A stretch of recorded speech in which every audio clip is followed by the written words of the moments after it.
இன்னைக்கு என்ன பார்க்க போறோம் அப்படின்னா கிர்ச்சாஃப்ஸ் லா. இந்த கிர்ச்சாஃப் லா எதையா டீல் பண்ணுது அப்படின்னா VIR, ரைட்? ஓகே. இப்போ இதே V ஈக்குவல் டு IR அப்படின்னு சொல்ற ஓம்ஸ்ல இருக்கும்போது அந்த VIR டீல் பண்ணக்கூடிய ஒரு கிர்ச்சாஃப் லா நமக்கு தேவையா? தேவை. அப்ப ஏன் தேவை அப்படின்னா இந்த ohm's law is applicable only for simple circuits. என்னையா அப்படின்னா ஒரு பேட்டரியில இருந்து ஒரு கீல இருந்து ஒரு ரியோஸ்டாட், இந்த ரியோஸ்டாட்ல இருந்து ஒரு ரெசிஸ்டன்ஸ், இந்த ரெசிஸ்டன்ஸுக்கு பேரலா ஒரு வோல்ட்மீட்டர், அங்க இருந்து ஒரு அம்மீட்டர், இப்படி வரும். இது positive negative current is flowing.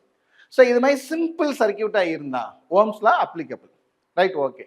அப்ப கிர்ச்சாஃப் லா எங்கேயா யூஸ் ஆகுது அப்படின்னா it is used in complicated circuit. இப்போ நமக்கு இன்னைக்கு யூஸ் பண்ணுற மதர் போர்டில் இருந்து சாதாரண ஒரு சார்ஜர் வரைக்கும் உள்ளே இருக்கிற அந்த சர்க்யூட் கனெக்ஷன்ஸ் அப்படிங்கிறது காம்ப்ளிகேட்டடாக இருக்கும். அப்போ அந்த காம்ப்ளிகேட்டட் சர்க்யூட்டில் எதை யூஸ் பண்ணுறோம் அப்படின்னா கிர்ச்சாஃப்ஸ் லா. ஓகேவா?